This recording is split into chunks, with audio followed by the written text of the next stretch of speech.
नमस्कार दोस्तों, मैं अनुराग मिश्रा नवी मुंबई से आप सभी लोगों का अपने इस ब्लॉग में हार्दिक स्वागत एवं अभिनंदन करता हूं। दोस्तों, दीपावली की ढेर सारी शुभकामनाएं। माता लक्ष्मी आप सभी लोगों के ऊपर ऐसे ही कृपा बरसाती रहे।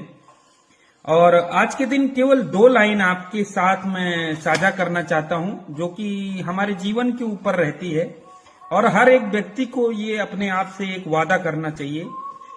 दोस्तों, हमें आपसे कहना है कि जीतूंगा मैं, यह मेरा वादा है। जीतूंगा मैं, यह मेरा वादा है। कोशिश मेरी सबसे ज्यादा है।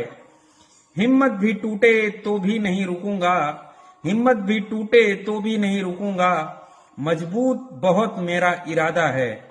और इसी के साथ अपनी वाणी को विराम दूंगा।